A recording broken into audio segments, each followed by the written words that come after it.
On ne doit que se contenter de ça, mais nous devons tout d'abord préparer le malade avant de lui indiquer les produits pour qu'il arrête la cigarette. Nous devons d'abord informer le malade, le tabagique, sur les dangers du tabagisme et sur les méfaits du tabac. Parce que le tabac entraîne plusieurs maladies. Vous connaissez, en commençant par l'épinopathie banale, la tuberculose, il y a le cancer pulmonaire, il y a le cancer de la langue, il y a le cancer du tube digestif, il y a plein de maladies que le tabac entraîne. Je ne vais pas citer toutes les maladies. Il faut tout d'abord commencer à expliquer aux patients les méfaits du tabac et ses conséquences, parce que le tabac entraîne une mortalité. Actuellement, toutes les 6 secondes, il y a un tabagique qui meurt du tabagisme. Donc dans l'année, nous aurons 400 millions de patients qui vont mourir du tabagisme d'ici 2030. Il faut déjà informer les malades et ça, il faut l'éduquer. Et puis, il faut communiquer avec le patient.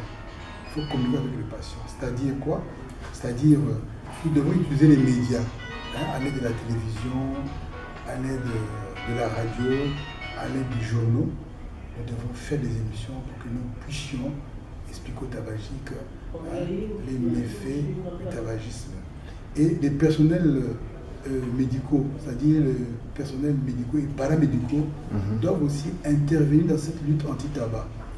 Mais ce qui est un fait rare, c'est beaucoup plus la télé, les journaux et l'Internet. Mais les personnels médicaux ne sont pas trop impliqués. Nous devons nous impliquer vraiment à 100% pour lutter contre le tabagisme. J'ai une question, docteur.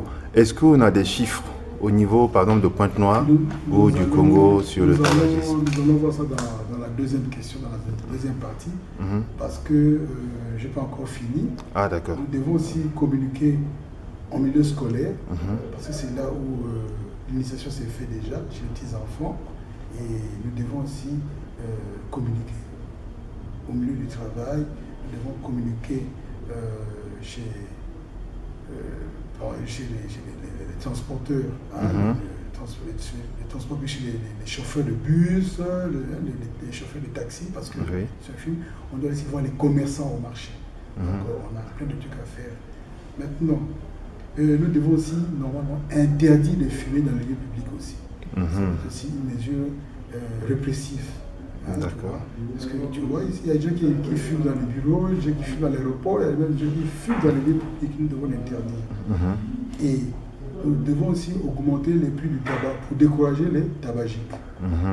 L'État doit augmenter les prix pour qu'ils ne puissent pas vraiment avoir l'accès facile au tabagisme. Et si nous voulons voir les moyens proprement dits, au Congo, il n'y en a pas, comme je vous dis. Il n'y a que la nicotine. Sinon, en Europe, dans les autres pays, il y a déjà l'acupuncture, il y a l'homéopathie, et puis il y a la médecine douce. Mais actuellement, ce qui est à la mode en Europe, en France, c'est les cigarettes électroniques. C'est ce qui est permis. Mais ces moyens-là ne sont pas ici. Donc, pour le moment, nous nous contentons de l'information, de l'éducation et de la communication. D'accord. Alors, et au niveau des chiffres, alors? Bon, au niveau des chiffres, je pense que c'est... Tu vas formuler ta deuxième question. Au niveau des chiffres, il y a une étude qui a été menée par l'OMS au Congo. Oui. La prévalence était de 12%. Sur toute la population du Congo, il y a 12% de personnes qui sont tabagiques. Maintenant, il y a une étude qui a été faite dans mon service, que j'ai faite en 2010. Cette étude s'est déroulée de janvier jusqu'en avril 2010.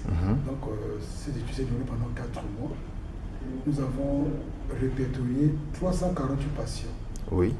Sur les 348 patients, il y avait 50 patients qui étaient de fumeurs, de tabagiques. Donc, ça faisait une prévalence de 14,36%. Plus que la prévalence nationale. Oui. Sur les 50 patients, il y avait 36 fumeurs, 36 patients qui étaient des fumeurs actifs, soit 10,34%.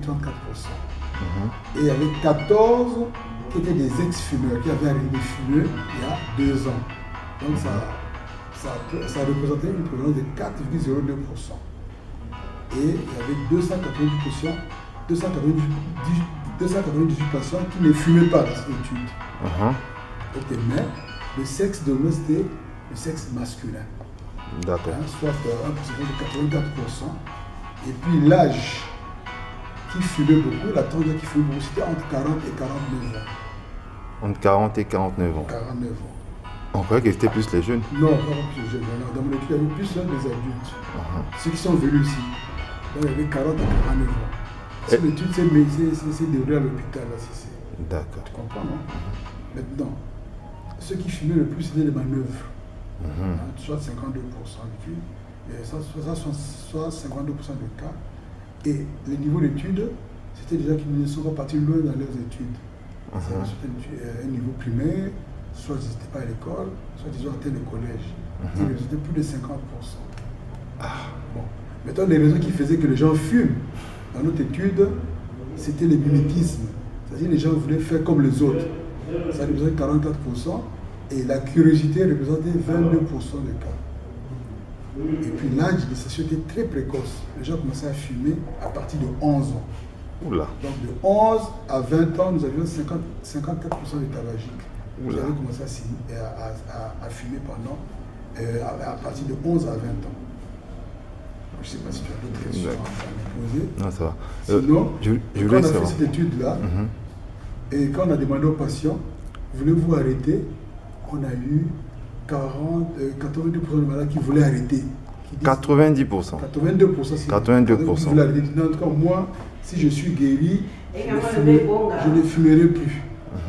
Je ne fumerai plus. Il y avait 80% de cas. 80% de cas. D'accord. Quand j'entends ces chiffres-là, juste la dernière question, est-ce à dire que le fumeur est plus exposé aux maladies pulmonaires? Si, c'est possible. C'est vrai, puisque les maladies pulmonaires chez nous, les plus fréquentes, nous avons la tuberculose, nous avons le pneumothorax à gène banal. Et quand on voit toutes ces maladies-là, quand on parle de facteurs favorisants, quand on parle de facteurs de risque, ce sont les malades tabagiques. Ceux qui fument plus de 20 paquets année. Et ce sont ces malades-là qui font beaucoup plus la tuberculose, qui font plus la gène banal. Soit quand ils les font, la guérison est un peu difficile par rapport aux gens qui les fument. Donc c'est un facteur de risque. D'accord.